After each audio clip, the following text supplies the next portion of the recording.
सल्तनत की सड़कों पर शोरगुल मचा हुआ था। आगे आगे सुनहरी पोशाक पहने घुड़सवार, जिनके घोड़ों की गर्दनों पर घंटियां लटक रही थीं, पीछे ऊंटों और हाथियों पर सजा हुआ सामान, और बीच में ऊंची छतरी के साए में बादशाह अपनी शाही सवारी पर सवार था। रास्ते के दोनों ओर देहाती खड़े हाथ जोड़कर बादशाह को सलाम कर रहे थे। हवा में बगल और नगाड़ों की आवाजें गूंज रही थीं। यह एक शानदार काफिला था जो बादशाह की शान और रौब दबदबा दिखा रहा था। बादशाह को अपनी शोहरत और ताकत पर बड़ा नाज था। वह सोचता था कि उसके जैसा इंसाफ पसंद और प्रजा प्रेमी शासक शायद ही कहीं और हो। लेकिन हकीकत यह थी कि सल्तनत के कोने कोने में गरीबी, भूख और बर्बादी फैली हुई थी। जमीनें बंजर हो रही थीं, लोग भारी करों से परेशान थे और बहुत सी बस्तियां वीरान पड़ी थीं। मगर दरबार के खुशामदी वजीर और दरबारी हमेशा बादशाह के सामने सल्तनत की झूठी तारीफें करते रहते। इसी वजह से बादशाह को अपनी प्रजा की असली हालत का अंदाजा न था। दरवेश और उल्लुओं का शोर। इसी सफर के दौरान एक वाकया हुआ जिसने बादशाह की आंखें खोल दी। काफिला एक घने पेड़ के नीचे पहुंचा। वह पेड़ सड़क के किनारे अकेला खड़ा था। उसके नीचे एक दरवेश बैठा हुआ था। उसके कपड़ों पर गर्द जमी हुई थी, चेहरे पर सुकून और आंखों में ऐसी चमक थी जो देखने वाले के दिल को छू ले। वह लकड़ी का एक आसरा पकड़े हुए खामोश बैठा था, जैसे दुनिया से बेखबर हो। बादशाह की नजर अचानक उस पर पड़ी।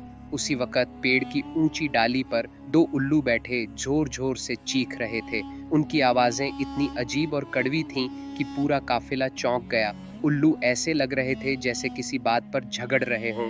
बादशाह के दिल में जिज्ञासा पैदा हुई। उसने काफिला रुकवाया और दरवेश के पास जाकर बोला, ए दरवेश, ये उल्लू इतना शोर क्यों मचा रहे हैं? तुम्हें क्या मालूम कि ये क्या कह रहे हैं? दरवेश ने अपनी शांत आंखें खोली, मुस्कुराकर उल्लुओं की ओर देखा और धीमी आवाज में कहा, बादशाह सलामत। पहला उल्लू दूसरे के पास रिश्ता लेकर आया है। वह अपनी बेटी का रिश्ता देना चाहता है। बादशाह हंस पड़ा और बोला, उल्लू भी कभी रिश्ते करते हैं? ये तो बड़ी अजीब बात है। अच्छा, फिर दूसरा उल्लू क्या कहता है? दरवेश की मुस्कान और गहरी और अर्थपूर्ण हो गई। उसने आह भरी और कहा, दूसरा उल्लू कहता है कि अगर तुम अपनी बेटी का रिश्ता देना चाहते हो तो मुझे दहेज में 10 वीरान बस्तियां चाहिए। बादशाह ने हंसते हुए कहा, अजीब दहेज है। अच्छा, फिर पहला उल्लू क्या कहता है? अब दरवेश की मुस्कान गायब हो गई। उसने बादशाह की आंखों में गहरी नजर डाली और बहुत गंभीरता से बोला, पहला उल्लू कहता है कि अगर यही बादशाह रहा तो मैं तुम्हें एक नहीं बल्कि 100 वीरान बस्तियां दहेज में दे दूंगा। बादशाह की आंखें खुलती हैं। ये सुनकर बादशाह का दिल कांप गया। उसके चेहरे का रंग पीला पड़ गया। उसे ऐसा लगा जैसे जमीन उसके पैरों तले से खिसक गई हो। दरवेश की आंखों में छिपी सच्चाई ने उसकी रूह को हिला दिया। बादशाह ने कांपती आवाज में पूछा, ए दरवेश, क्या सचमुच सल्तनत की हालत इतनी खराब है? क्या वाकई इतनी बस्तियां वीरान हो चुकी हैं? दरवेश ने शांत लहजे में कहा, बादशाह सलामत। मैं उल्लुओं की जबान से नहीं बोल रहा, बल्कि हकीकत की आवाज तुम्हारे कानों तक पहुंचा रहा हूं। तुम्हारे जुल्म, भारी कर और प्रजा की फरियादें आसमान तक पहुंच चुकी हैं। किसान अपने खेत छोड़ रहे हैं, मजदूर भूख से मर रहे हैं और गांव खाली होते जा रहे हैं। अगर यही हाल रहा तो आने वाली नस्लें इन वीरान जमीनों को देखकर कहेंगी कि यहाँ कभी एक सल्तनत आबाद थी, मगर इंसाफ और रहम की कमी ने इसे बर्बाद कर दिया। नसीहत और बदलता दिल बादशाह के दिल पर ये अल्फाज तीर की तरह लगे। उसने अपने आसपास खड़े वजीरों की ओर देखा जो नजरें झुकाकर खामोश खड़े थे। उन्हें डर था कि अगर सच बोलें तो बादशाह नाराज हो जाएगा, इसलिए हमेशा झूठी तारीफें करते रहे। लेकिन आज पहली बार किसी ने बादशाह के घमंड को तोड़ दिया था। बादशाह ने दरवेश के कदमों में झुककर कहा, ए अल्लाह के नेक बंदे, मैंने अपनी आंखों से हकीकत न देखी थी। मुझे झूठी तारीफों ने अंधा कर दिया था। आज तुमने मुझे असल आईना दिखा दिया है।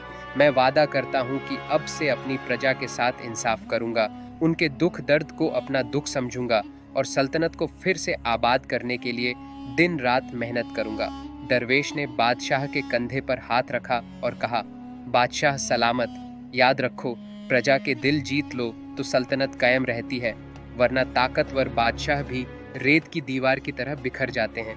ये अल्फाज बादशाह के दिल में ऐसे उतर गए जैसे लोहे पर नक्श हो जाएं। काफिला फिर आगे बढ़ा, मगर बादशाह का दिल अब बदल चुका था। काफिला वापस राजधानी की ओर रवाना हुआ, मगर रास्ते भर बादशाह के दिल में वही दरवेश की बातें गूंजती रहीं। अगर यही बादशाह रहा तो 100 वीरान बस्तियां दहेज में दूंगा।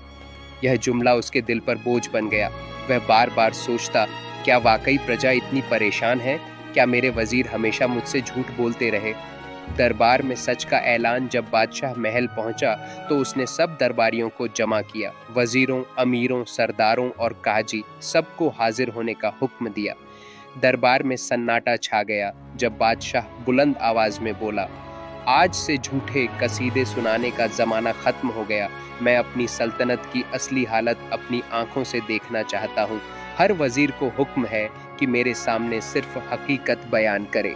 जो शख्स झूठ बोलेगा या खुशामद करेगा वह सख्त सजा का हकदार होगा। वजीरों के चेहरों पर हवाइयाँ उड़ने लगीं। बरसों से वे बादशाह को झूठ बोलकर खुश रखते आए थे, मगर अब हालात बदलने वाले थे। आम प्रजा की फरियाद। अगले दिन बादशाह ने आम प्रजा को दरबार में बुलाया। किसान, मजदूर, व्यापारी, औरतें और बच्चे सब आकर बादशाह के सामने फरियाद करने लगे। किसी ने कहा कि खेत बंजर हो गए हैं और किसान पर टैक्स इतना ज़्यादा है कि बीज खरीदने के भी पैसे नहीं बचते। किसी ने कहा कि फौजी सिपाही गरीबों के घर का अनाज ज़बरदस्ती ले जाते हैं। किसी ने बताया कि बाजार के सौदागर रिश्वत देकर ज़्यादा नफ़ा कमाते हैं, जबकि गरीब खरीदार भूखे रह जाते हैं। बादशाह ने यह सब सुनकर अपनी आंखों के आंसू रोक न पाए। वह जान गया कि दरवेश ने जो कहा था वही हकीकत थी। सुधारों की शुरुआत बादशाह ने फौरन सल्तनत की नीतियां बदलने का ऐलान किया।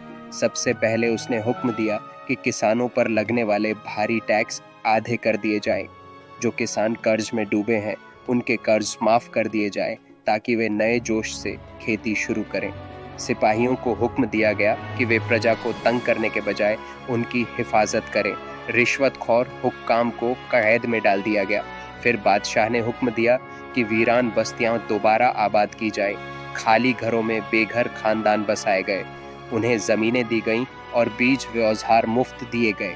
गांव के कुएं जो सूख गए थे उनकी मरम्मत कराई गई और नहरों को साफ कराया गया ताकि खेतों तक पानी पहुंच सके। बादशाह ने अपने शाही खजाने से सड़कों का निर्माण कराया ताकि एक गांव से दूसरे गांव तक अनाज और सामान आसानी से पहुंच सके। व्यापारियों को इजाज़त दी गई कि वे दूर दराज शहरों तक व्यापार करें, मगर उन पर सख्ती से पाबंदी लगाई गई कि आम लोगों को धोखा न दें। प्रजा में नई उम्मीद। रफ्ता रफ्ता लोगों के दिलों में उम्मीद की किरण जागने लगी। किसान खुश थे कि उनकी मेहनत का फल अब वे खुद खा सकेंगे। मजदूर खुश थे कि उन्हें रोजगार मिलने लगा। बाजारों में रौनक लौट आई। जो बस्तियां वीरान हो गई थीं वहां फिर से चिराग जलने लगे। एक दिन बादशाह ने खुद भेस बदलकर आम प्रजा की तरह गांव का दौरा किया। वह देखना चाहता था कि उसकी सुधारों का असर वाकई पहुंचा है या नहीं। उसने एक किसान के घर जाकर खाना खाया। किसान की बीवी ने कहा, खुदा बादशाह को सलामत रखे। अब हमें उम्मीद है कि हमारे बच्चे भूखे नहीं मरेंगे। यह सुनकर बादशाह का दिल खुशी से भर गया। उसे यकीन हो गया कि उसकी मेहनत रंग ला रही है। सल्तनत में खुशहाली। कुछ साल गुजरे। सल्तनत में खुशहाली का दौर दौरा हो गया। वे बस्तियां जिन्हें उल्लू ने दहेज में मांगा था अब हंसती खेलती आबादियों में बदल चुकी थीं। खेतों में हरी फसलें लहलहा रही थीं। बाजारों में व्यापार बढ़ गया था और प्रजा बादशाह को दुआएं देती थी। दरवेश से मुलाकात। बादशाह ने एक दिन दरवेश को दोबारा बुलाया। दरवेश अब भी उसी पेड़ के नीचे बैठा हुआ था। बादशाह उसके कदमों में बैठकर बोला, दरवेश, तुमने मुझे सच दिखाया और मेरे दिल में बदलाव की आग जगाई। आज मेरी सल्तनत फिर से आबाद है।